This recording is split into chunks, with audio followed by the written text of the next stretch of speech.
Hello, this is Tony Hall. Here I am in my office, looking south at Montana at Chief Mountain in the southern part of Alberta on the eastern slopes of the Rockies, talking to Francis Widdowson, also in Calgary. Well, I'm not in Calgary, but also in Alberta. And Francis has been much in the news lately. You may have seen different representations, because it pops up all over the place on YouTube, of a woman talking about residential schools and the depiction of mass graves and such, and with the general sense that you guys are, you don't have open license just to make up stories. So this goes back to the award benefit, where the Justice Center for Constitutional Freedoms was congratulating you, was awarding you as a person from within the Academy who has chosen to make a stand on people that you would call woke or misled or evidence deprived, the subject of the discussion is Aboriginal peoples and the way Indigenous peoples are depicted, the experience of Aboriginal peoples, especially in residential schools. And it just so happens that I worked for the main part of my career in Native American studies. And the subjects that you're addressing are very personal to me. However, I ran afoul of the same people that you fell afoul of, one of which is Mike Mannett, who was president of the University of Lethbridge, who suspended me without pay outside of the collective agreement altogether, making allegations that I was speaking about Israel and Palestinians and the Israel lobby in ways that he was seen to be sort of hateful or objectionable. The university tried to take me to the Human Rights Commission and failed to get satisfaction there, but simply suspended the rules of procedure. And I think your case, Francis, there's a very exciting dimension to it, but there's also a very deep technical aspect to it, because you're a tenured professor, and it seems to me that the fact that you somehow were lifted out of your tenure in a procedure that seemed, not very well defined. Actually, one of the questions it raises to me is if Mount Royal is really a university. It used to be a college, and just telling people that you're a university rather than a college. Because a real university, you kind of got to deal with tenure as a pretty significant thing. You just don't sort of casually pluck it away and say, well, you can't work with your colleagues. I understand that the settlement that they're trying to impose on you made a very small financial mark when it came to depriving you of your tenure. Maybe 100,000 or something, and like we construct our whole careers around this idea of getting a tenure track job, and then when we get tenure, we work for it very hard, and it may not be on the tip of the tongue of everybody's sense of what is important at a university, but for people who work within universities, the ability to be able to say what you believe to be true based on your evidence, based on your research, based on what your own background and training tell you, and not regard the reality that the person that you may be offending has more power than you and can eliminate you, deplatform you. This concept of tenure is pretty important. So I would say that historically, there's that sound. I think we can probably get rid of it at some point, but the Zionist lobby, the Israel First lobby, has a pretty poor record of trying to deplatform people, silence people, hurt their reputations, get them fired, don't really want to have a big debate about Palestine and Israel and what should be the right way to treat one another and how could you do it within, logical framework, a legal framework, an international law framework. The impetus is to destroy people, to just simply get them out of their jobs, deprive them of a voice.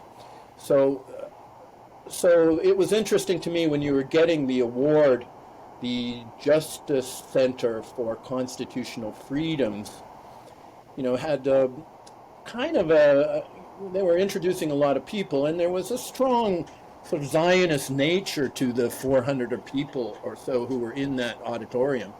And, you are certainly critical of Israel and critical, and I see you as, trying to stand up consistently for the concept of Aboriginal freedom, not only the freedom to talk about residential schools and mass graves and such, but the freedom to talk for experts in their field to talk about whatever they wish to talk about.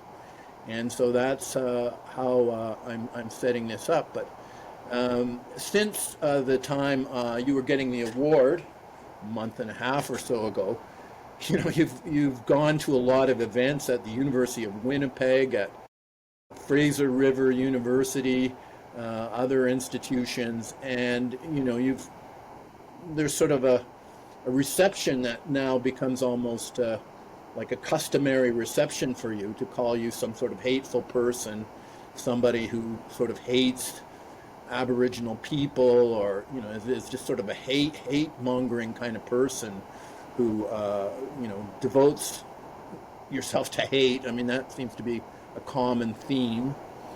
I also get a sense that there are some people who really are getting off on the idea that they're standing up for people who they perceive to be oppressed and, have been oppressed. And there are many aspects of Canadian society that this isn't our proudest hour, dealing with First Nations.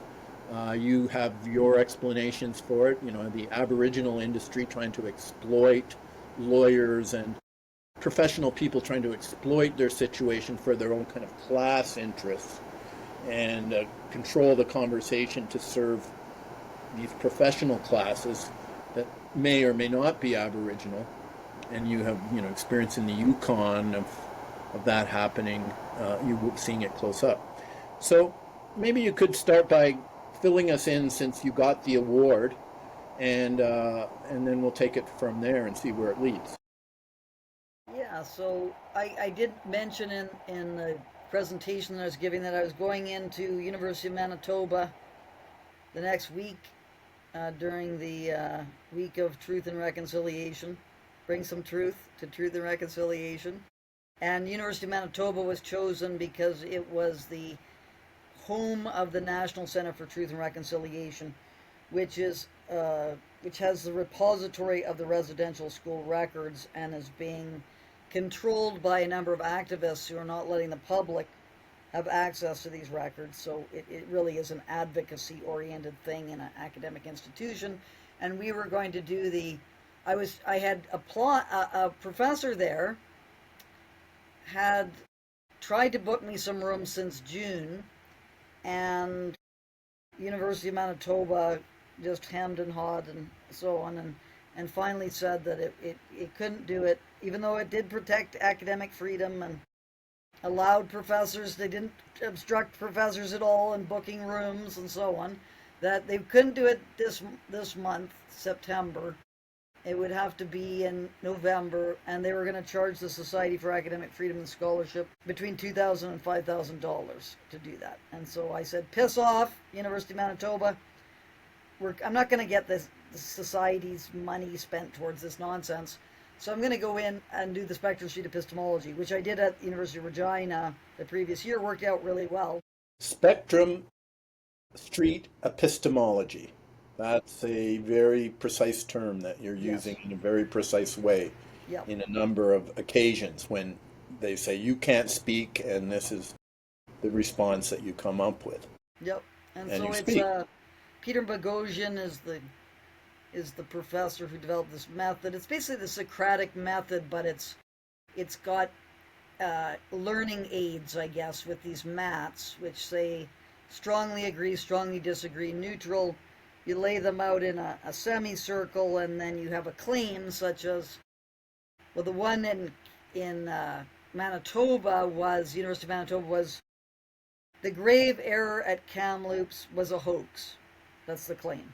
And I personally don't believe that myself, so I would argue against that if I was going to be participating. And then people go to whatever mat they think best represents their level of certainty on that claim, and then you ask them what evidence they have to be so certain or not very certain, and then you ask them what evidence they would need to move one way or the other on this spectrum of certainty. So it's a very good academic exercise because it gets people thinking about the evidence that they're using, but it also isn't sort of like the Charlie Kirk change my mind kind of approach where it's you're either right or you're wrong, and it's not like it's just you become, maybe you'll change a little bit and you'll become agree instead of strongly agree or whatever. So I think it's very, very suited to the university environment. And I that's what I want to do now from now on generally. Although my cameraman Simon Hergott, who's the cameraman, the videographer in Kamloops, he doesn't like it because it's difficult to film because it has a lot of moving parts. So still, anyway. So we went to the University of Manitoba to do this, and we were met with, your typical. Well, there's a little bit more aggressive than normal, I guess. It had a lot of drums, beating a drum in my ear, and so on, and having a temper tantrum kind of thing. And but they calmed down. So they did that for about 40 minutes, tried to drown us out, and we just outlasted them, and they became tired, and then they left, and we were able to do a great session. It had some really great moments to it. And because I was in Manitoba, I was going to do 2 days at the University of Manitoba, but I was talking to one of my colleagues at the University of Winnipeg, and he said, "Are you coming to the University of Winnipeg?"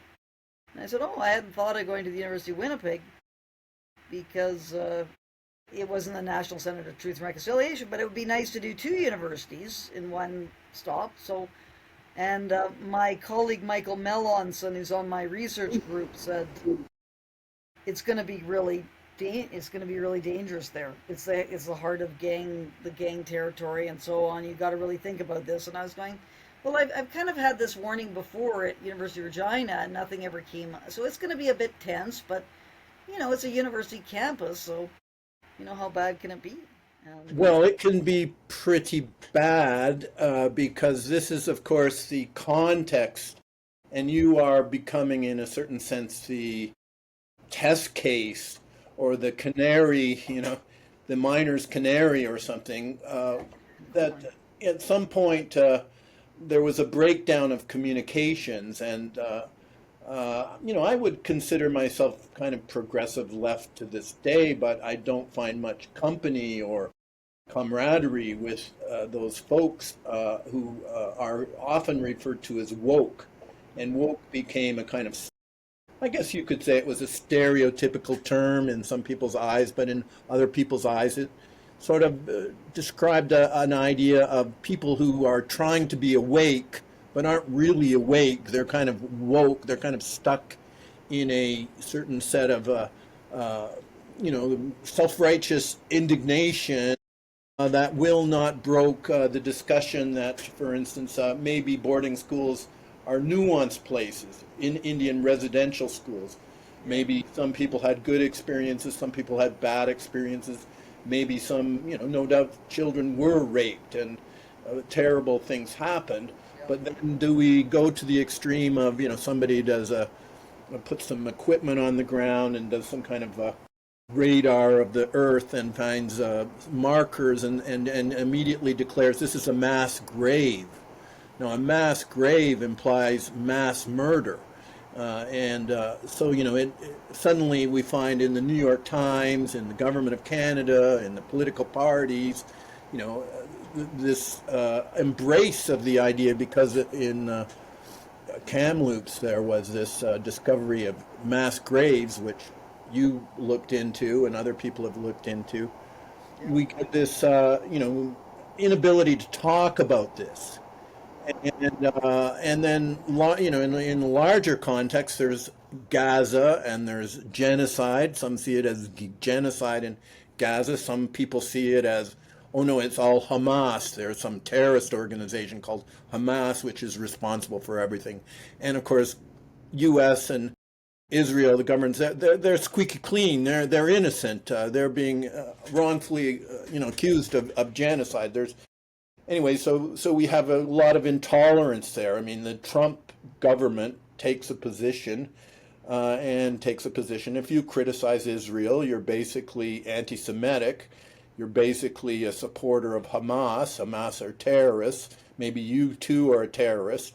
And so you have people losing their jobs as, president of Harvard and, major Ivy League schools, and you have a growing situation where if some Jewish students decide that what you're saying makes them uncomfortable, they can have you suspended or, deported or so there's a tremendous kind of a breakdown of civil discourse and sort of open-minded discussion at the universities. And of course, truth and reconciliation is the term of the South African process. You had this process of apartheid. I didn't notice in South Africa that, the Bantustans were being bombed, and, the hospitals on the Bantustans were being bombed. But there was a very harsh situation, and people were tortured and punished and imprisoned and whatnot, for standing up to apartheid. At least that's how it was understood. And so truth and reconciliation, what do you do after you change the regime and it's one person, one vote, and there's no longer some organization of society around a racial determination of what kind of category of person you fit into. One person, one vote. I mean, this is what happened in South Africa. And then truth and reconciliation kind of meant, well, tell us the truth of what happened. And even if you were implicated in it, and maybe if you tell us the truth, we won't hold you up for criminal charges like we would have to do otherwise. And so it was a very classic, probably a pretty positive experience in the South African context. I don't know how you would look at it. A lot of very Christian people, a lot of very, well-regarded missionary people were involved in working this out. And then it comes and you apply it to the Canadian context. And the first I meet of you, you're at the University of Lethbridge, and you're being drummed down, and you're being refused, people's ears. They don't want to hear you. They want to play an electric guitar or beam you down and condemn you in different ways because you are something called a residential school denier. And I must say that to my way of thinking, the discussion kind of got trapped there. We've got to get beyond saying, well, that gives you justification to do whatever you want. You can kick the person out, you can be rude to them, you can assault them because they're a residential school denier, and that sort of makes you subhuman. And so you do have this reputation that you kind of give people the license to treat you as subhuman, but then you stand your ground and you insist on your right to answer back and give your point of view. That's not appreciated. So yeah, so that's like in Lethbridge. It's interesting looking at these different kind of skirmishes. They each have a different kind of flavor to them, and Lethbridge was very theatrical. I thought anyway. Everyone who was watching it, who was talking to me, was saying, weren't you afraid? And I didn't find that wasn't the vibe I got from it. I got a bunch of students who were kind of being very performative, and some Aboriginal people who were truly angry, and actually I thought that was more authentic. The woman who was screaming at me that I stole her land and stuff like that, she was really angry, and but all of these things I don't really mind it at all at this stage. I sort of see it as being necessary. But the University of Winnipeg was a completely different vibe, and my cameraman feared for his life, and I was being dealing with these what I call cry bullies, which is the people who are the ones who are attacking you and then pretend they're the ones who are being bullied and stuff. Like people kept on calling me a bully and a monster. You're a bully and a monster. And I'm going, how could I possibly be bullying people in this context? I am like surrounded by a whole bunch of screaming people. I'm being assaulted. I'm having a can of pop poured on my head and all these sorts of things. And it's basically, well, just by you being here, that's bullying because you're upsetting people and so on. So I think there's not a lot of truth in the truth and reconciliation process, or reconciliation for that matter. And it's interesting thinking about comparing it to the South African model as to why it's so different. I don't know a lot about the South African approach, but I heard it had some healing properties to it, where people felt they had been heard, and they were able to move on from what had happened in the past. But that's my impression. Now maybe that's not true, but in the case of the Aboriginal Truth and Reconciliation, first of all, there's a whole bunch of falsehoods that are being told, and the people are more angry, and there don't seem to be there's no reconciliation that's going on at all, from what I can tell. It's like very much a lot of anger and blame. And if you don't agree with what an Aboriginal knowledge keeper says, you should be killed. Like that was the University of Winnipeg. They were actually saying that I belonged underground, and they were doing this kind of mock shroud funeral kind of thing. So it was all kind of, you guys are unhinged, but I didn't really take them very seriously. But when I heard my cameraman, the ordeal that he went through, Daniel Page, that kind of gave me a little bit of, I was very upset when I heard what happened to him. So it was really bad. And that's just so far beyond anything else that's happened.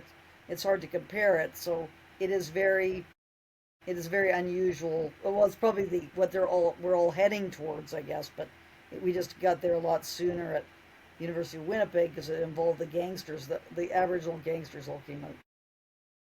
Well, let's put this in a bigger context yet. So, teaching in Native American Studies, and I did my PhD in history at the University of Toronto, and I wrote a thesis for JMS Careless, and I, more or less had the proper credentials and conservative kind of credentials.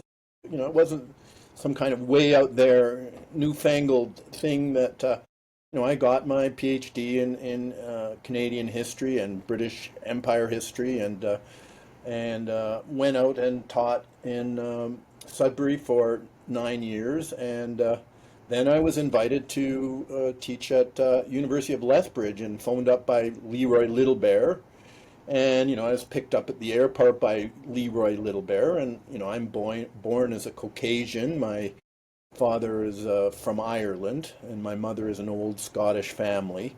So it didn't happen overnight that I was able to get to the point where I got a job as a Native Studies professor, and then got another round of a sort of higher level job at the University of Lethbridge.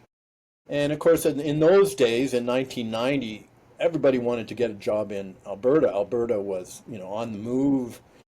It was well funded. It had, good policies. And I must say, when I came here, I thought students were quite good. Mm. And, I was wondering how I would be received, but I found, especially, I don't know, the older women who had raised families and come back to university, and were really anxious to take advantage of their opportunity at university. Felt that, like many women who spend a lot of time raising the kids, that now is my turn, and now I'm going to, make the best of it. And I found in particular that constituency was kind of kind to me and helpful, to, be a white guy from Ontario teaching in this field, and, to get recognition. And of course, people say, well, why should we be listening to him? We're Native people. We've had the experience. And anyway, so I one of the reasons I did get invited, I started writing about the constitutional matters for the Globe and Mail, and much to my surprise, I seemed to find a way to talk about it all that went straight into the op-ed columns in the days before computers. And suddenly I was kind of near the center of this national discussion, and suddenly Aboriginal issues were pretty big. And working with Leroy Littlebear, he invariably knew the people were the national chief of the Assembly of First Nations, Ovid Mercredi, or other people, and there were many lawyers, and Leroy himself has a law degree from Utah, I believe. Anyway, so it was an exciting time, and anyway, but it ran through a cycle, and I eventually kind of shifted my ground to globalization studies, and I did have some fairly harrowing times with identity politics, and you can imagine a Native American Studies department would be pretty heavy duty when it comes to that subject. But I do see people arguing with you, and I sort of can identify with what they're going through. I mean, I can think back to a time where it started to occur to me, because I'm born in this form with these parents, into this social class, into this neighborhood, that I don't need to accept that defines me, that I can stretch myself, and so I developed this concept that Indigenous peoples in Canada, deserve a better part of the country, and that in order for Canada to succeed, we kind of have to get the first relationship with the First Peoples right, which would give us a foundation to develop and grow upon. And I found that, if I just spoke as best I could to express myself, not as an Indian, but as a person who felt this was very important to the intellectual, cultural, philosophical, moral fabric and constitution of Canada, that some people might listen to me and I could write and be heard. And so I would see people standing up to you, and I could imagine they're going through a certain transition. They're discovering that very important thing that some of us discover as humans, that we're not, we don't necessarily have to just identify with how we're born and say that's who we are and that's what we want and that's, sufficient to, explain our lives and our identities. We can change our identities. So I do see people, speaking to you with that sincerity, that they really want to see a better, more fair situation, but it doesn't give a license to say, well, whether or not you discovered mass graves or not, it's we've got to agree, we've just got to accept that because some Native people are telling us this is what they believe and they want to believe, we have to go along with that. So I'm trying to express being with you and critical of you at the same time. Yeah, so I'm happy if I'm just allowed to remain on the campus and not, so I haven't been removed yet. Like, I've been given trespass notices, and I just ignore them and tell them I'm not going anywhere. And if they want to do something about it, if they want to arrest me, they can go ahead. But we're going to talk about their institutional failure in terms of protection of the academic mission of their university, and they don't do that. So I sense they know it's not going to look good for them to do that. And then the last one we went to, which was Thompson Rivers University, which is in Kamloops, I didn't even apply. I got a trespass notice from them on October 15th because of the previous session we had done on May 27th. And it was a great session. Everything went really well. We did the spectrum sheet epistemology. And they tried to get us to leave, and we didn't leave. And then they went away. And then we did the session, and then we left, and it was all good. And then they sent me this trespass notice, so I said, well, we got to go back in there, because like they can't just, and it didn't make any sense anyway. I don't even know why they did it. But when we went there, I was with two other people, Jim McMurtry and Dallas Brody. Dallas Brody is, and Will Dove, so three other people actually. Will Dove's a journalist from Calgary, and Dallas Brody's the 1BC candidate, and Jim McMurtry is a school teacher who got fired for saying that children were not murdered at the residential schools, that they died of disease. And it was kind of interesting because I was the least controversial person there in this instance, because I just ask people questions. I don't get into like arguments with people. Like occasionally I will start stating my position, but often if someone argues with me, I'll just ask them what they mean by things.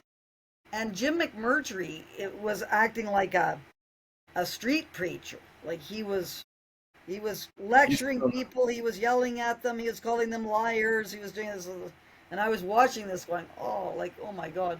And but I thought everyone was kind of engaged. Like it's not necessarily a bad thing. And only one time was there some kind of scuffle, so it didn't get out of hand or anything like that.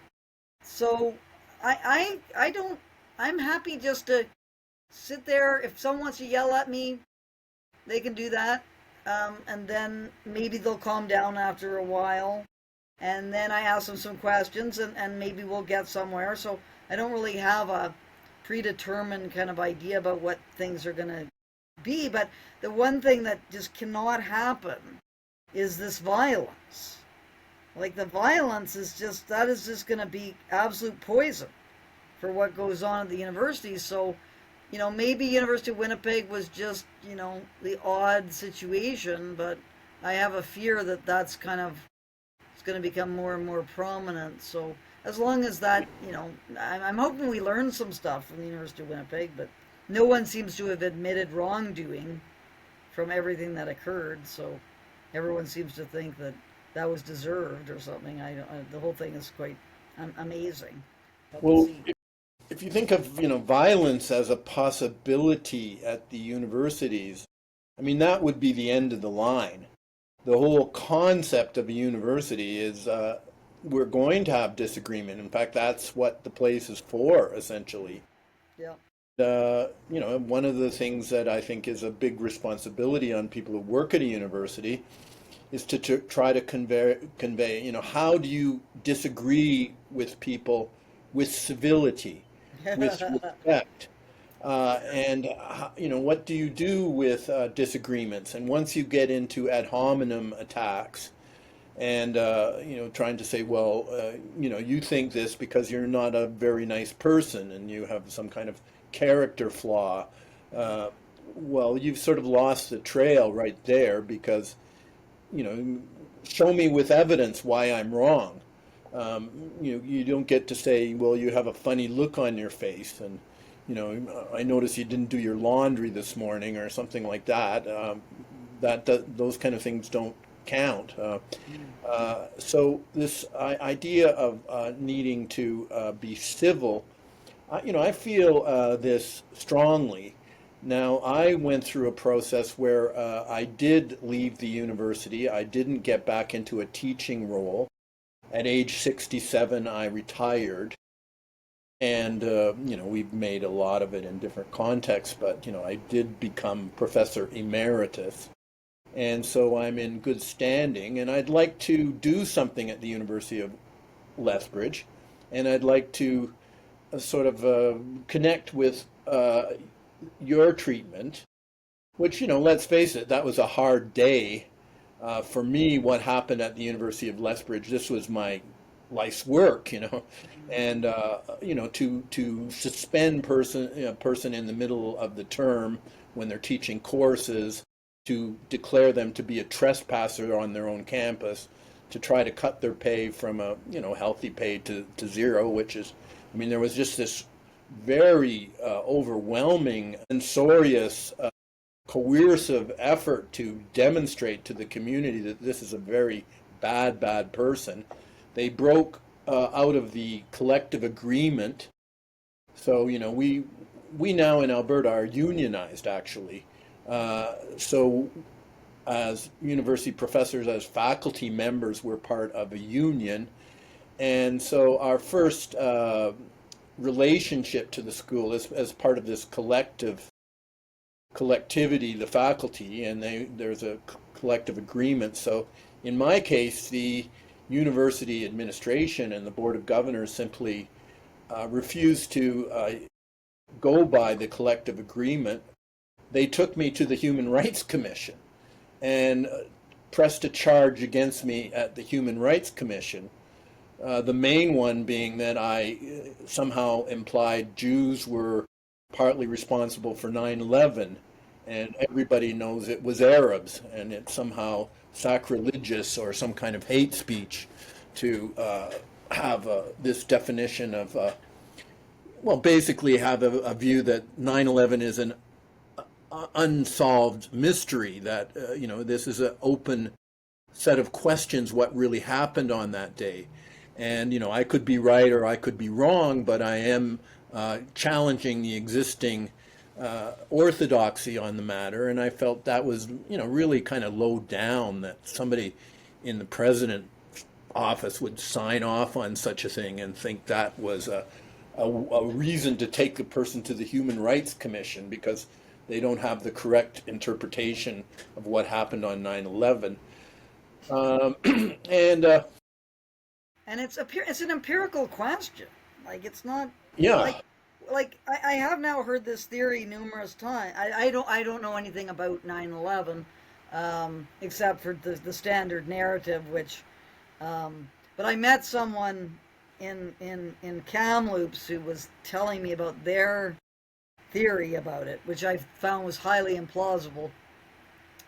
And I just checked because I thought if I were going to study this, what would I need to do to kind of just get the facts on the ground? So just get like that's I think is the approach. But like I think that universities do very badly with these contentious topics, and they should really encourage them to be aired in the university so that we could employ some critical thinking and, what is the way to study 9/11?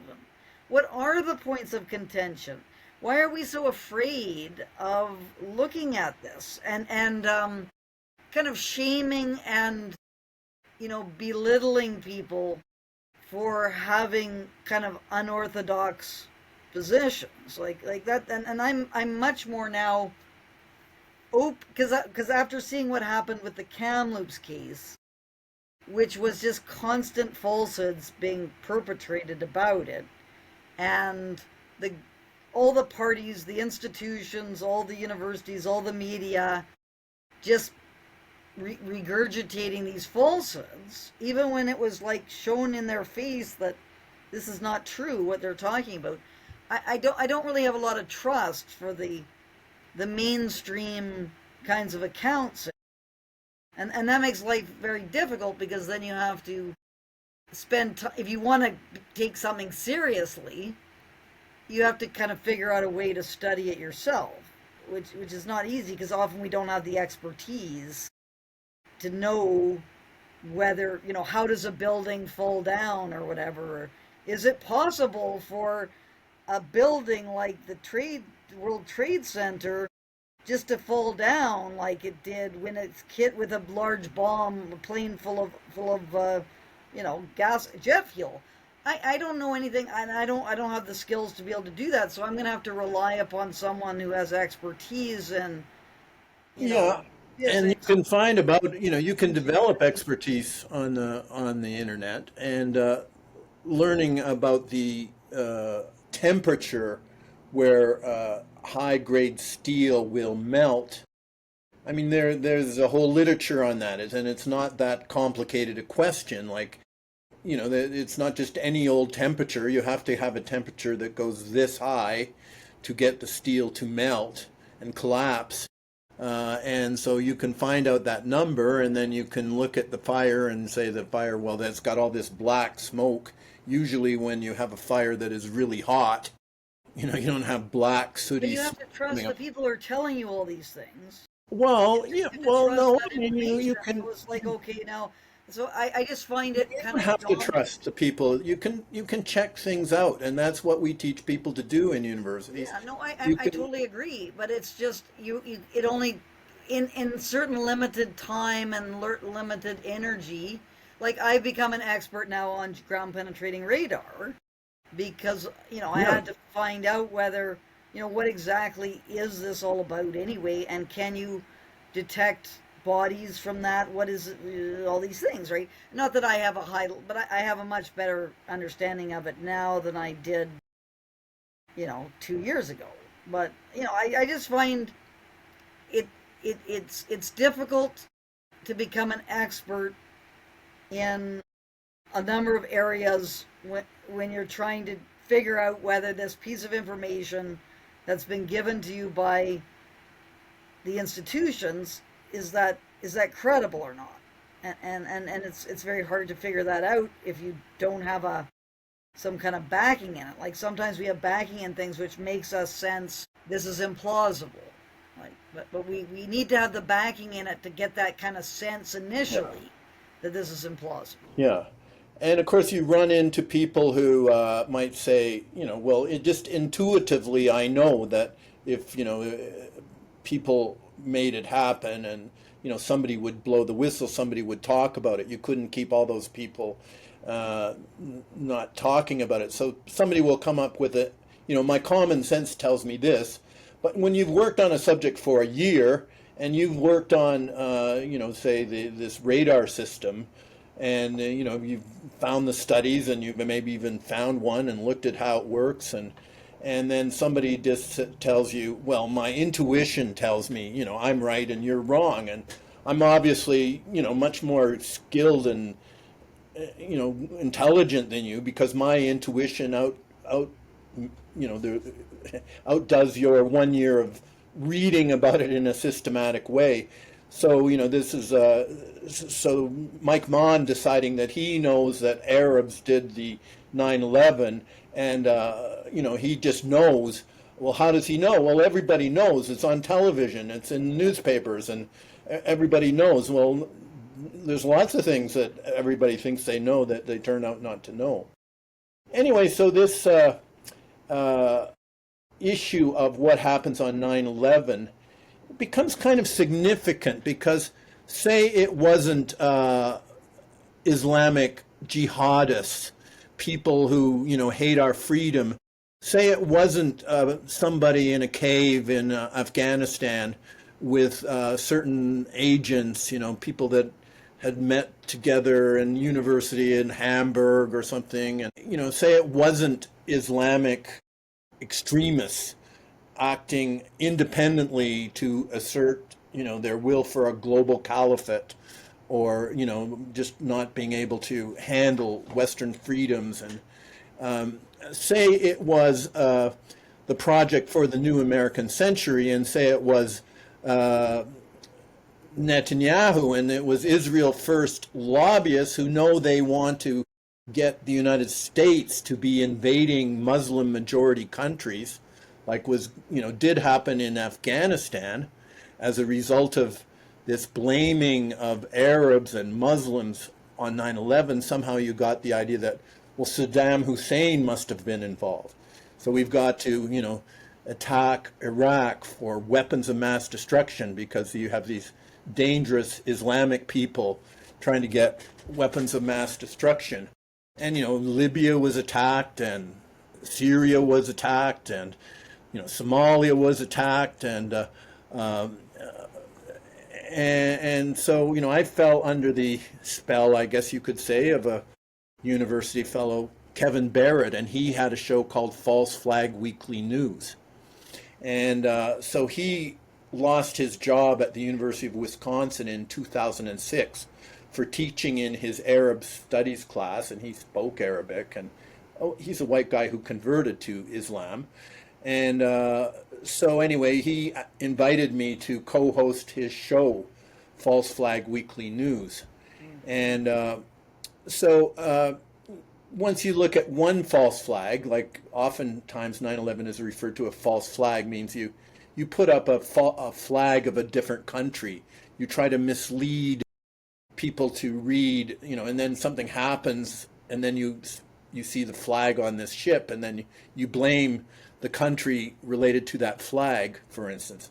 That's what a false flag means. Yeah. So I did come to look at this as a sort of purposeful misrepresentation, that the objective was to toxify people to hate Muslims. And that has been it wasn't new in 9/11. There was a movie, Real Bad Arabs, and Hollywood had quite a history of depicting, Muslims and Arabs as, people who did violence. And so to build on these stereotypes, 9/11, that's how I came to see it. And so to me, it became more and more sort of tied up with the issue of Palestine and Israel, because of course Palestinians are Arab and many Palestinians are Muslim. Some Palestinians are Christian. So, it's not like it's a uniform society of, and then, no doubt some Palestinians are communists and atheists and Baha'i or whatever. But this concept of demonizing Muslim people. I mean, we've heard of the dancing Israelis who were high-fiving on 9/11 and driving their trucks around and filmed very happy on 9/11, and many Israeli artists were captured, were taken into custody. They were spying around 9/11, and there's a famous series of news reports on this on Fox News of all places. So anyway, I came to look at the sort of Palestinian aspect of this. And of course, that causes me to sort of be in my field as Native American studies. Well, many people have looked at there is some similar experience of indigenous Palestinians who have, after 1948, this new country of Israel is created. And the people who move there are largely coming from Europe. And then the United Nations acknowledges the existence of Israel. They also acknowledge the existence of another country, an Arab country that was supposed to be created in 1948. And so the Palestinian people didn't become citizens of this other country, and they're now stateless people. They're refugees in their own territory. To this day, we still have this discussion about a second state, a two-state solution or whatever. It goes back to the flaw in the way Israel was founded. Yeah. So I started to sort of plunge into. There's a number of different issues here. That there's the whole 9/11 thing, which my own approach to this, and I'm quite open to considering the different hypotheses about it. But before I would even begin to do that, I would want to get as many facts as I possibly could established. And for example, I was having this, just to give you an example of the conversation I was having in Kamloops, which I'm not sure if you've heard this angle, was, and it was agreed that this person as well was arguing that it was brought down, that the buildings were brought down not by planes. They were brought down by some kind of controlled demolition because of the way the buildings were falling and stuff like that.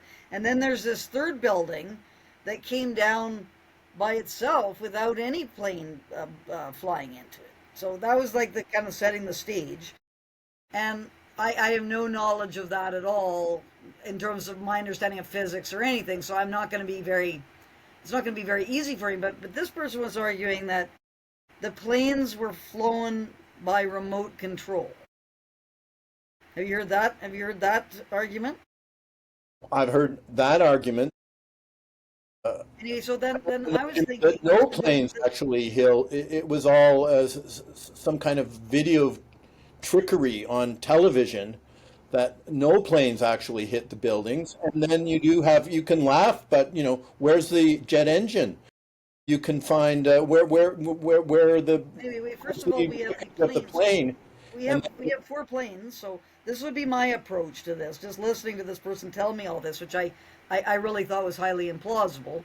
Um, you would need to go and look at those 4 planes. So there's 4 planes that were supposedly hijacked, and 2 went into the World Trade Center, 1 went into a field in Pennsylvania, and 1 went into the Pentagon. That's the claim that happened. yeah, And they were hijacked by Arabs, Muslims who were thought that they wanted to bring jihad to the United States, and etc. So there was these hijackers doing it, and then you have the people on the planes and so on. So you'd have to go out and I just did this because I thought I'll start with the Pennsylvania, the one that hit the field in Pennsylvania. yeah. And the person I was Shanksville. arguing with about, or I was just listening, going, Yeah, "Whoa, this is a new thing." Shanksville. Like, And there is no plane.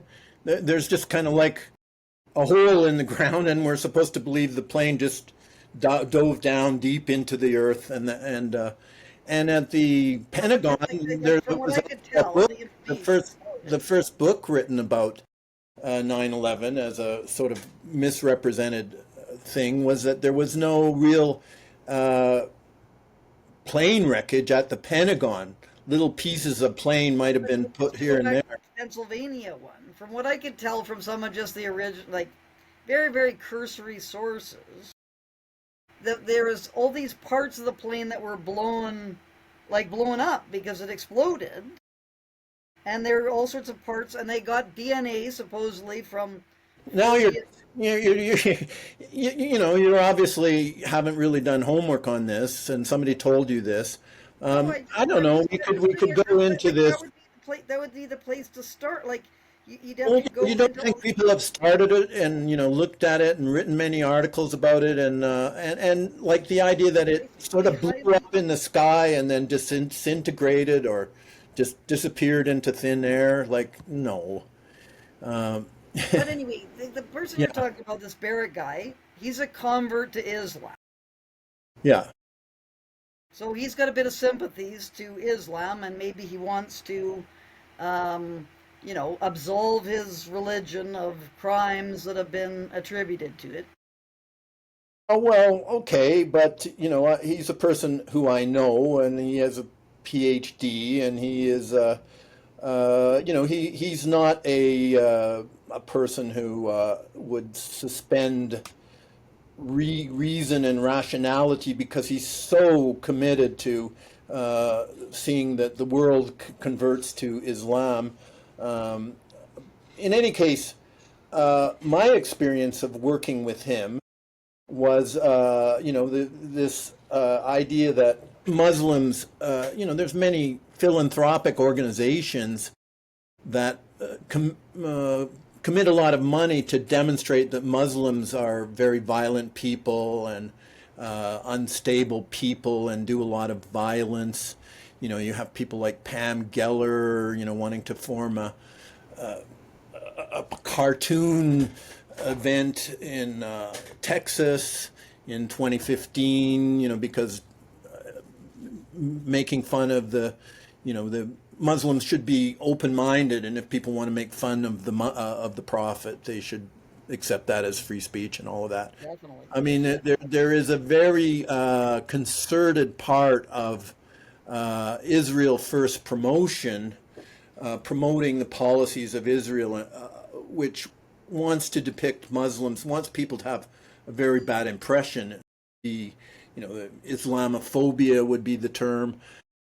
It's very very controversial. But in any case, in my mind, it started to connect in with this Palestinian issue.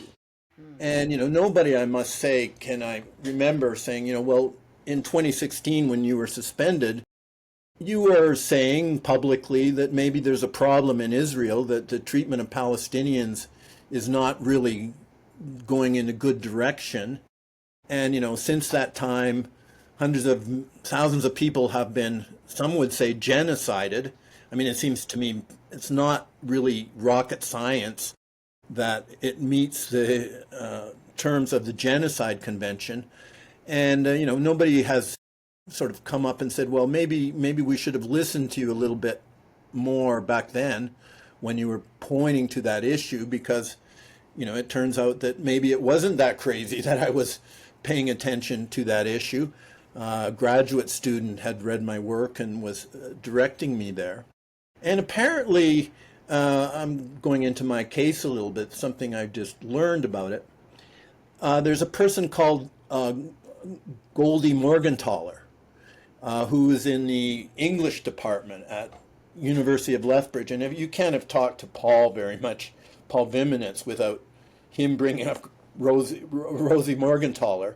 And it just so happens that Rosie Morgentaler's father is Henry Morgentaler, who is a single person who, more than anyone else in the world, shifted the popular culture to accept abortions as part of the way we organize medical services and hospital services, and there has been times, and some people are still entrenched in a view, hold on to a view that abortion is a kind of murder and a violation of life, and they will know the name Henry Morgentaler. And I guess when Goldie was growing up, her dad was often the subject of murder attempts.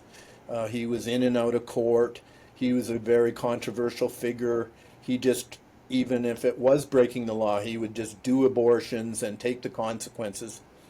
And, I think of the kind of milieu that Rosie Morgentaler probably grew up in. And anyway, so apparently she was getting phone calls from her friends in Toronto who were hearing Kevin Barrett and I talk about these matters. And people were saying, who is this Tony Hall fellow? And, he's got this theory and that theory. And she immediately interpreted it as that, Tony Hall is making movies about Holocaust denial, which was just totally not true. But I have come to see that I used to think of her and that as a sort of sideshow, because she had an early complaint that was dealt with. It was dismissed. She said I was being discriminatory, but the dean didn't dismiss it. He passed it on to another person, and they did a second evaluation to come up with, some kind of accusation. So, if the first judge doesn't come up with the right answer, Craig Cooper just asked the dean of arts and science that I be sent to another judge. So anyway, so Goldie Morgentaler did a radio show with Ralph Banmergy, who I've seen on CBC, and he has a little show, and it's about Jews who live in little places in Canada, in not big cities. And the biggest part of Jewish populations usually live in big cities, and there are few who live in small cities, but it's so rare that they devoted a show to looking at this. So she was featured on a show in 2021, I think. But I saw it until just recently, where she was interviewed and she was asked, have you run into bigotry and anti-Semitism? And she says, not really, but there was one guy, and he was making movies about Holocaust denial. And anyway, so she explains that she had to deal with this guy. So she said, so she went to Cooper, Dean Cooper, Craig Cooper. And part of her complaint was Craig Cooper didn't just bend to her will and say, okay, well, we'll get him fired. That's what you'd like. That's what you like. You're an important person here at the university. We'll just fire him. But then she went on to say that she went to see the provost, Andy Haken, And Andy Haken apparently delivered to her just what she wanted. And so now I see that Craig Cooper, he retired from administration. I was looking him up, and he's teaches medieval classic Greek, Roman history in the history department, and he's not an administrator of any kind. Whereas Andy Haken is now president of St. Francis Xavier University, and he had tremendous upward mobility. And so Goldie Morgenthaler just casually explains that she had this objective to get me fired, and Craig Cooper did not help her, and so she ended up directing her complaint a lot at him and saying, but Andy Haken was very helpful, and so I'm beginning to look at it and think all the public part that I saw, which was the university administration, the board of governors, B'nai B'rith Canada, the Canadian Israel Jewish Affairs, CJA, with Shimon Koffler Fogel as CEO, who was communicating with the Mike Mon and all of this, that there was this very public part of it, that there was this Facebook scam where the Facebook false Facebook was put on my Facebook wall saying kill all Jews, and it was it's the way that this thing started, that it put me I was suddenly being attacked as he said these things. I was actually out of the country. About the Holocaust thing was you were participating in a video which just said that the Holocaust should be treated like a historical event, just like all others. It should be. No, I did do a video.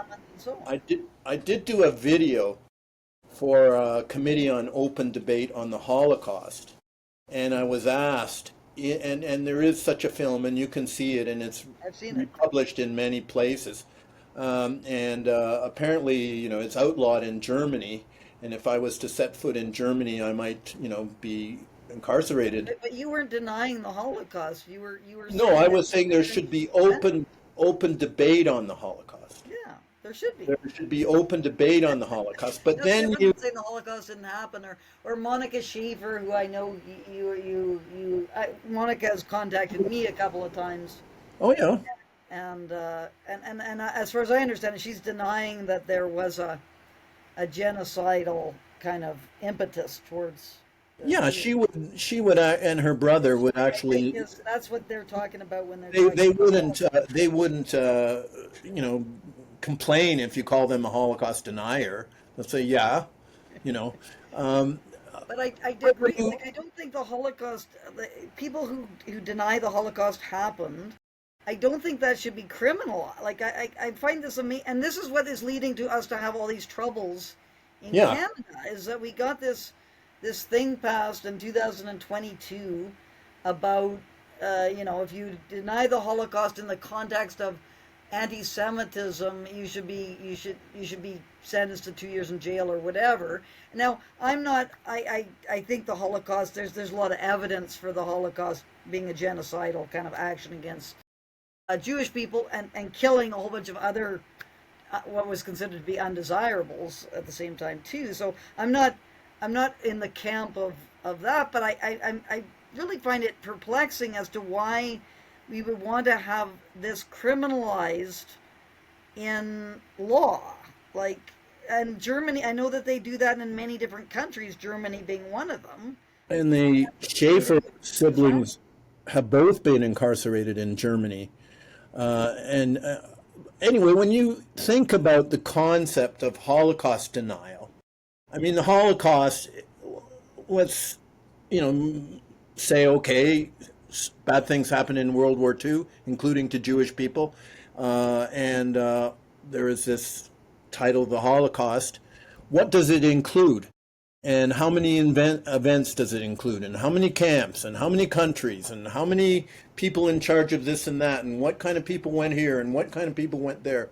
And, Paul Viminitz was quite kind of outspoken about that. It's saying, like, if you have a beach and each little pebble on the beach, say you want to reorganize. Whoa, there's a loud sound coming. Uh, you want to reorganize a few of the pebbles on the beach. Does that mean that you're denying the whole beach? I mean, that when you have an event Norman which is big and Finkelstein, Norman complex, Finkelstein has been accused of being a Holocaust denier because yeah. he was talking about the Holocaust industry and how the numbers are at times exaggerated by these Holocaust kinds of organizations in order to extract more concessions of various kinds. Now, Norman Finkelstein's entire family was wiped out in the Holocaust, so he's obviously not someone who's denying the Holocaust as this kind of terrible atrocity, and I assume he would argue there was genocidal intent for the Holocaust.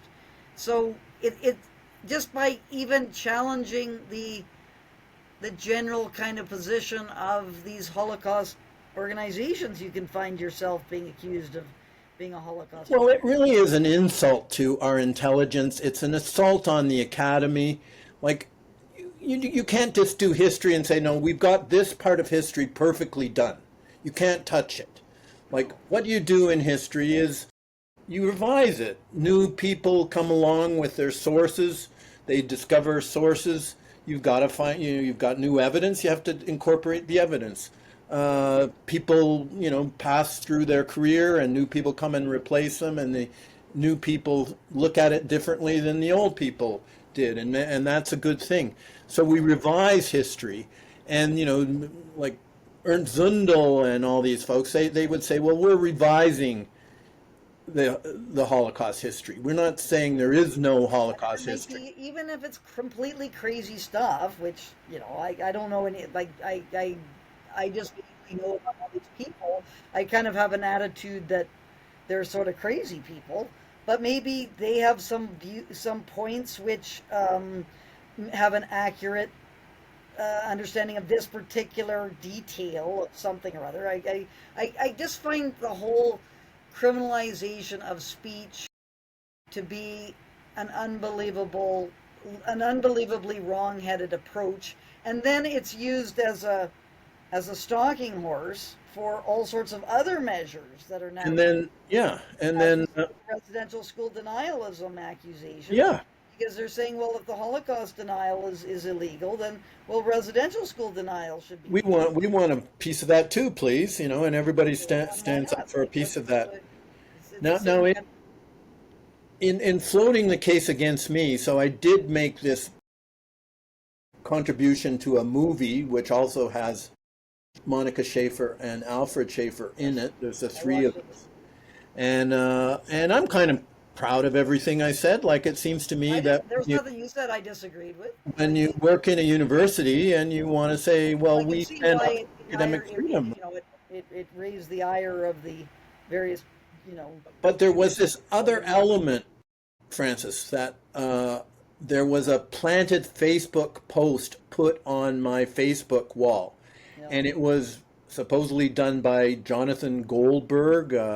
It was attributed to Ben Garrison, a cartoonist. But basically, it was attributed to me. I was out of the country, and it was horrific language. It was, there never was a Holocaust, but there should have been. Kill all Jews, kill the, vermin. It was just awful language, and it was, in the first couple of hours, they said, we've got to get this off of Facebook. And supposedly it was on Facebook for a couple of hours, and they took pictures of it. And then they reported that it was taken down. You said that it wasn't you, like you had nothing to do with it.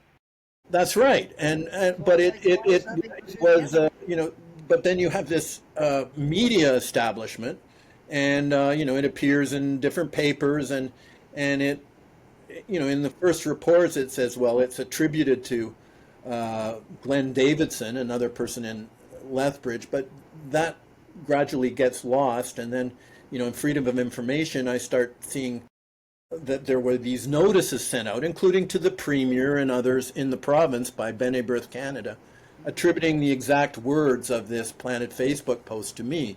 And then when you take those words and you combine it with the, he's for open debate on the Holocaust, And and you combine these two, and it was a very sleazy operation. And the police, investigated it, so supposedly, and said, well, it was bad, but not bad enough to charge him. But wait a minute, like, who did it? Where does it come from? I want to know where it comes from, because it really is something that is, grotesque, and is an ugly thing to have floating around out there. But it never gets investigated. And of course, then the President Mon, he goes along with it. And what he never does, he goes along with publicizing this guy Hall has become, an unknown quantity. He might be dangerous. What he doesn't do is pick up the phone. I live like 15 minutes from the university, and say, Professor Hall, can you come and speak with me? Because that would be due diligence. Because Also manager, proper management. Like, this is what you notice with the universities these days, is that there's no, like, and this was what happened in my case, is that there was no attempt by the administration to try to sort things out on a human to human basis. It just went immediately to the legal kind of framework that they wanted to use, because they're so incompetent. They cannot manage their employees. Like, they really have no idea how to go about saying, look, we have respect for academic freedom here. We have to have ideas that are being discussed, but we are also trying to have an environment that is, I don't know, I don't even know how you talk, but they could at least kind of listen to, bring people together and have them have some kind of conversation with one another. Like, that would have been very interesting for me if, for example, Gabrielle Weaselhead, who was like the orchestrator of everything against me. So for you, it's Goldie Morgenthaler, and for me, it's Gabrielle Weaselhead. I don't know if it's Goldie Morgenthaler, but it sort of adds up. A lot of things add up, because there's Craig Cooper, who doesn't cooperate with her, and he's back in the history department, and he's lost his job as administrator. And there's Andy Haken, who she said did collaborate with him, and he's president of another university. And but just to be clear here, before I just leave that, this idea that say I was in my office and I'd lost my marbles, and the pressure just got too much to me, or that, like, this is the way it's depicted, that this guy wants to kill all Jews, and this is how it's being publicized. And so wouldn't the president of the university, to like protect his own people from possible murder, wouldn't it be kind of a necessary thing, a due diligence thing, that he would pick up the phone and say, come and see me? Can you come and see me as soon as possible? Because he doesn't do that. We've never talked to this day. That you were saying that, then you probably would have called the police if you. Well, they did call the police. Like, Bene Bristh called the police. The police were in on this from the beginning, and they should have been doing some investigation about where did this really come from. But in any case, the point I'm trying to make was, say I did show up and some terrible episode happened and people died, and it turns out, this guy actually did lose his marbles and was on the edge. I mean, that is due diligence. That is the basic due diligence, that you've got to protect your people. You don't just leave your people to fare for, whatever comes will be. So, I just want to get that accusation right out there from the start. And then this whole, everything after that, is premised on, well, maybe he said all these terrible things, and, and that there's all kinds of correspondence, which we see later through freedom of information. We don't see it at the time. I wasn't even aware that this post was there until, it was gone. It should have been enough for you when you said, I have nothing to do with this, it was planted and so on. Yeah. You're not saying that you agree with this and this is something. Well, as soon as I had an opportunity on False Flag Weekly News, I announced that, like, I don't agree with this, I condemn this, this is In any case, the sabotage, the way this is done, and people, the effort to destroy people and ruin people, and it's hard to just sort of say, oh well, what will be. You don't really recover from these things all that easily, and so all these years later, I'm still putting together what really happened. Yeah. And and I continue to see things all the time, reading all the masses of paper that come your way, and then you're supposed to somehow figure this all out and keep your morale up. But I never did fall on my knees and start apologizing, which is what they want you to do, and and so I'm You admit your glad I didn't do that. They want you to confess to your crimes. Um, but it's a pity we did have some of the investigation kind of reports, but um, it didn't like with the arbitration. This is the one good thing about the arbitration is that we're getting them to write down what their actual case is, Yeah. which it's taken them 5 years to do that, and now we're going to get the labor board to make a decision on it. And Um, I am told that CAUT has invested a lot in your case they have and millions. still has a long way to go because for this ruling that you got, this finding that you got, and I couldn't say explicitly where it came from and how it was done, but the idea that you would just dismiss the idea, well, you guys can't get along. So although she didn't do anything bad enough to have this severe a punishment, there's really no going back on it now because these people can't get along. There's no way they can get along. So the impetus, the onus is on you to take the consequences. Yeah. And then, well, so your tenure is made to disappear. There's no process on it. Well, here's $100,000 or something, like a very small amount of money, when 300,000. when you consider the kind of But it's state. the money's not. It's the money is irrelevant. The issue is that the people that so the argument is that because of the friction that exists between me and some of my colleagues, and I can't be reinstated. But the thing that is not talked about is that the friction is that these colleagues cannot tolerate hearing views that are critical of theirs, and that's the problem, and no one's admitting that. So what I want to do is press this as far, and the money is irrelevant.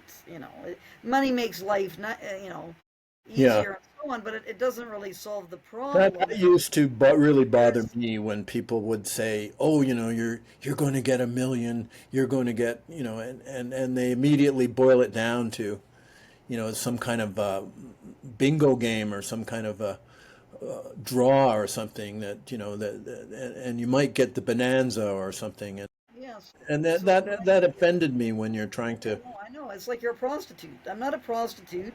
I'm not going to be bought off here.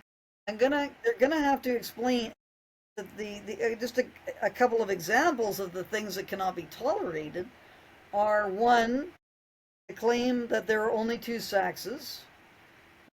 Mary Lee Mulholland, chair of the sociology and anthropology department, says this is kind of an unacceptable view because it says that trans people don't exist and therefore it's denying their humanity. So she said that in the arbitration. That's one of the reasons. This is one of the sources of friction between me and a colleague. Secondly, Gabrielle Weaselhead thinks that when I say that indigenous science is not science, that is racist and discriminatory and should not be allowed at the university. And thirdly, is anything to do with the residential schools that they had educational benefits and so on, and those are all completely those are views that are protected by academic freedom. So why is it being entertained that because Gabrielle Weasel had Mary Lee Mulholland, etc., they cannot tolerate the views that I have, that this is perfectly acceptable not to reinstate me. Like I don't understand how this can be defended.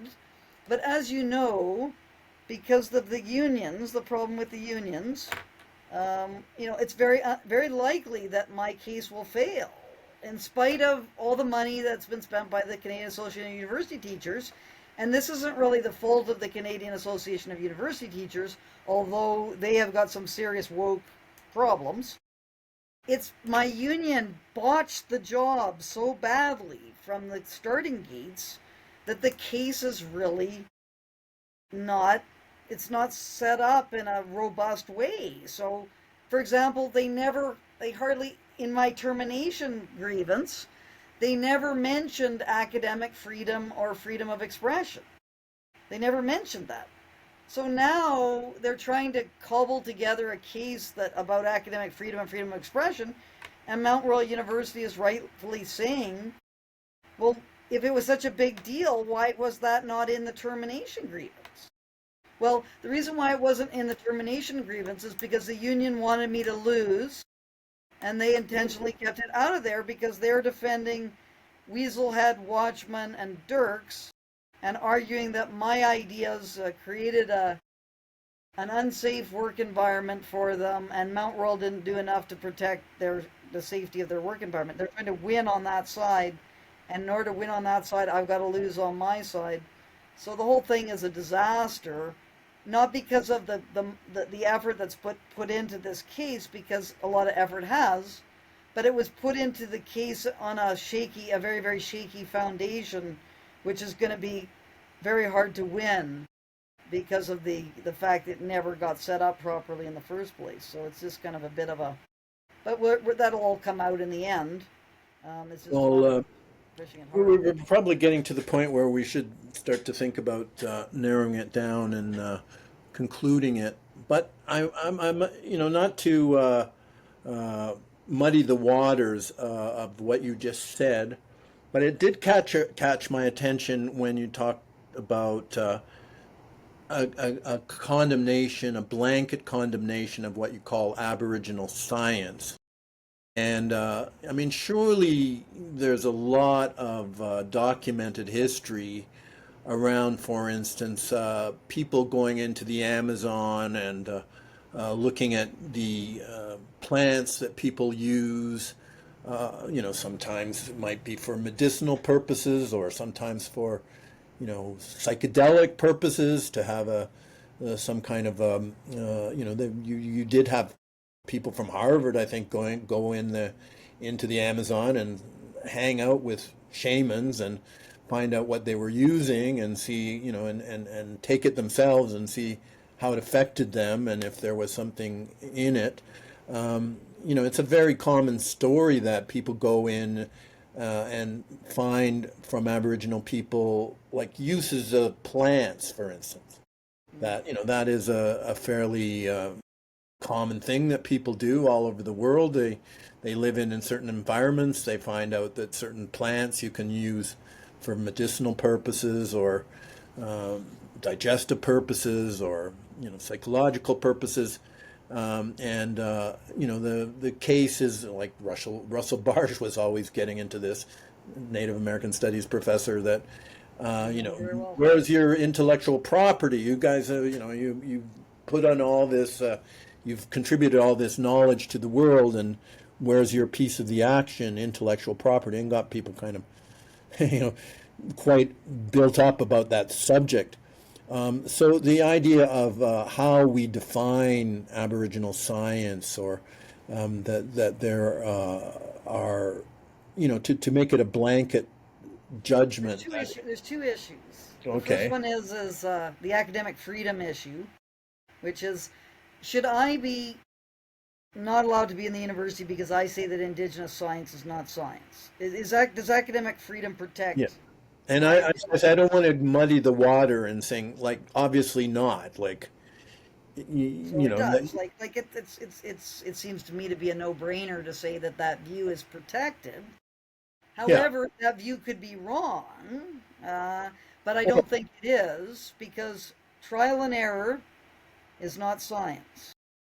So that's my view, and I'm taking it No, more in that's a big statement right there. Trial and error. Like a lot of a lot of discovery comes out of trial and error. yeah, but that's not science. Like science is Sure, you have a science says this works and that doesn't work, and that's you not know, and the I try it and science is try it not what again, and works. this doesn't work, and this same thing works.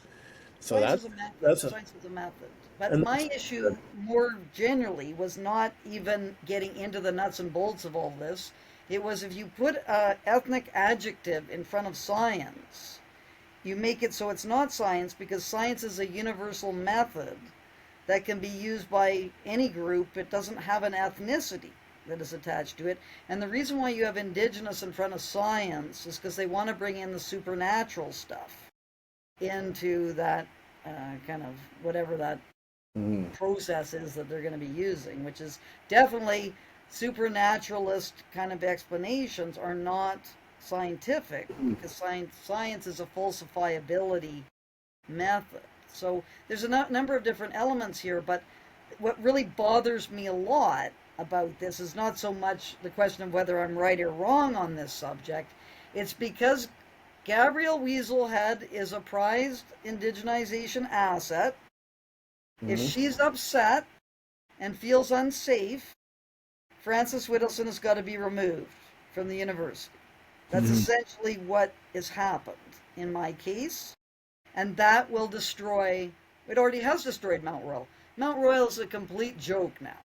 The only thing that was holding Mount Royal together in any kind of semblance of reality, with the exception of my colleague Sinclair McRae, who's making a concerted effort to try to do things there, was my efforts to keep that university on the straight and narrow in the midst of just complete anti-scientific breakdown, and it's become just an embarrassment now.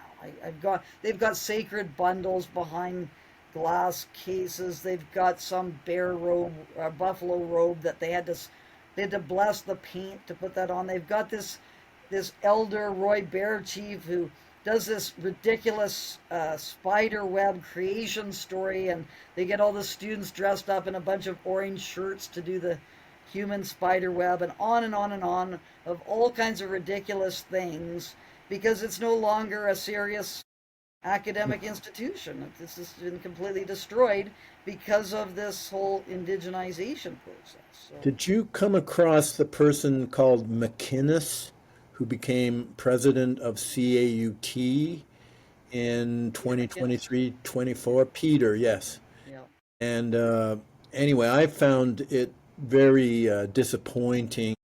He had a characterization of DEI, you know, obviously, what is it, diversity, inclusiveness, and equity, you know, is meant to preempt meritocracy, what we used to think of yeah. meritocracy, CUT has got serious problems, and it's all to do but with it's you know, better than the quotas. unions. What's that?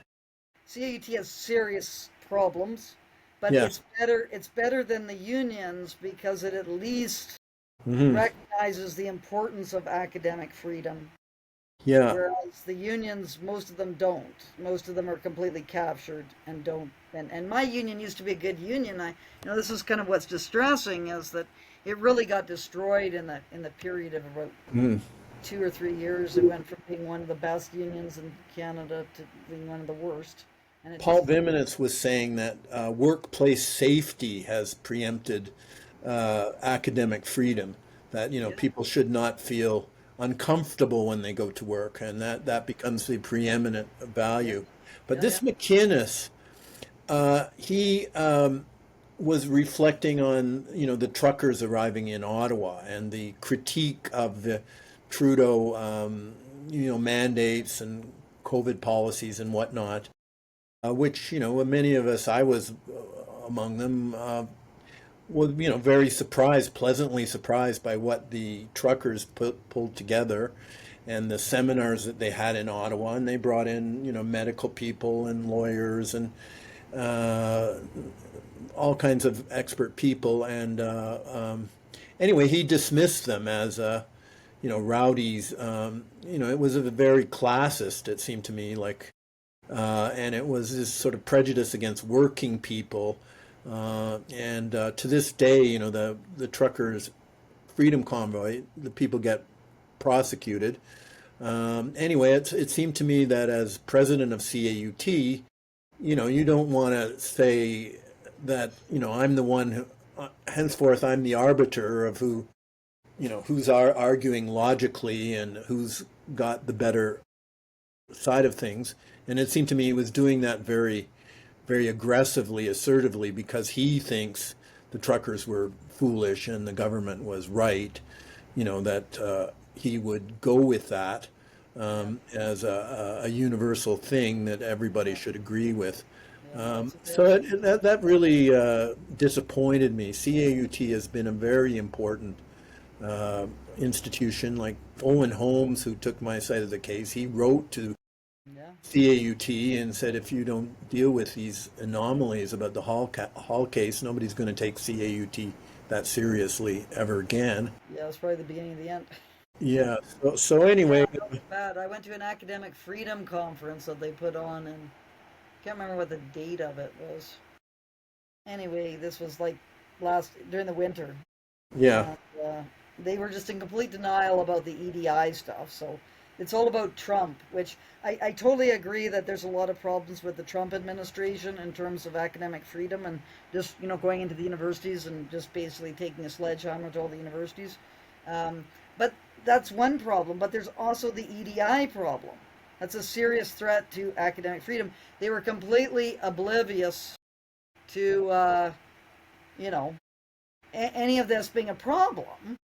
And so when I stood up and asked a question about this and about how I had basically it's equity, diversity, inclusion had pushed me out of the university, and that it's not about being discriminatory. It's about being upset, raising concerns about, for example, a man beating up some women in a boxing match at the Olympics. Like that's what people are concerned about. They have legitimate concerns about the situation. Well, all these professors went berserk about this comment that was being made.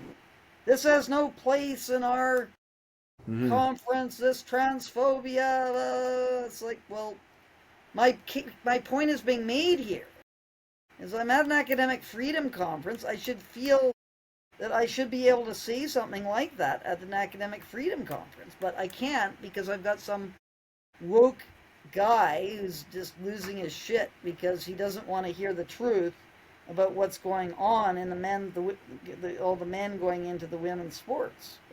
Anyway, they're kind of, but they've taken on that was a coup. I don't know. I guess it's because the senior grievance officer lobbied for it to happen. Why CAUT became involved?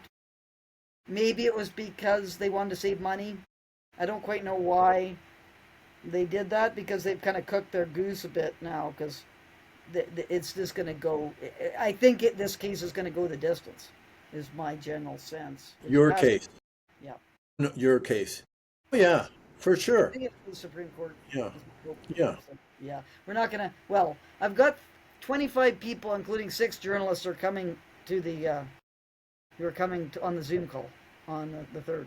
And thanks for putting me on the list. Yeah, yeah, yeah. No, I'm trying. So I'll follow it. Well, I think that's a good next stage. We've had prior discussions and we covered a lot of ground. Yep. And some of the topics might seem a little bit specific and circumscribed but on the other hand, when does this stuff get discussed? And Yeah, no. we seem to be able to, sometimes agree, sometimes disagree, and not intimidate one another. Well, I find the idea, like this idea of universities being places where we shouldn't be afraid to bring out these kinds of very contentious and sometimes what appears to be outlandish ideas, like the whole 9/11 stuff. Like that's my immediate reaction to the 9/11 stuff. Is that this is crazy talk? Like this is crazy talk. I don't think that's likely. I think that's implausible. But I don't know anything about it. So Mhm. why should I be making these judgments? It seems unlikely in my view, but I wouldn't mind having different people explaining what their points of contention are in a university setting and using some of the university's, kind of skills that people have to sort things out. Like that would be much better than just calling people who have this view crazy and, go off and we're just not going to listen to you at all. Like, because then the people who do hold those views are just like they become more tied to them, and maybe justly so or whatever. I have no idea, but it makes me nervous because the way people approach it just seems to me to be anti-intellectual. And Well, if we could be in the university, then we should be figuring out how to just be discussing these things in a scientific, scholarly way. I'll just go along with drawing this to a close, but I do have one sort of anecdote that comes to mind when you raise all of this. When I was suspended without pay outside the collective agreement, with no due process, they used a phrase to say, this is not a disciplinary. None of this is like, you're not getting your pay cut to nothing, being called a trespasser on campus, basically being put in a jailbird suit and sent to walk around the streets of, of Lethbridge. In other words, guilty until proven innocent. It's not a disciplinary action, it's a precautionary action. And to me, this resonated with my study of the war on terror and the post 9/11 era, which was about saying, we can do preemptive strikes. This was a big issue before 9/11. Well, you can't just say that people might do this, therefore you're going to take action. They've actually got to do it, and then you've got a case, and then you can respond in a way. But preemptive means, well, we can't just stand back and see what happens. So I took it to mean, in the way I think they were doing PowerPoint presentations about me around campus and all, was that they were trying to depict me as a terrorist professor. That somehow, if we just let him talk, somebody's going to get an idea and want to make something explode here or there. And so this isn't a disciplinary intervention. It was a precautionary intervention. Yeah. And it seemed to me that this would be, a precedent. And this Shimon Koffler Fogel, head of the CIJA, who was on many, many committees in, the secret life of Ottawa, representing Israel in all of these committees, and in the deep state national security part of government. And it seemed to me that this was the angle that they had in mind, that they have to be able to intervene and establish precedents. And I felt, in my case, they really want to establish a precedent. Yeah. No, and it's for the people watching too.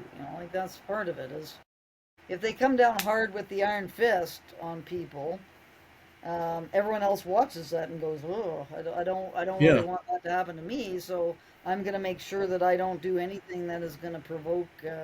Yeah. Which is, it just kind of doesn't add anything to the Yeah, dynamism. I look at University of Lethbridge, since those times, and I don't see very much coming out of that school, like, in terms of critical commentary on any subject, like, and, this idea that people live through the mandates and then the president of the university just decides everything, you need to take this jab, or, you can not take it here or get an exemption here, or you have to take it by this time in the calendar year or whatever.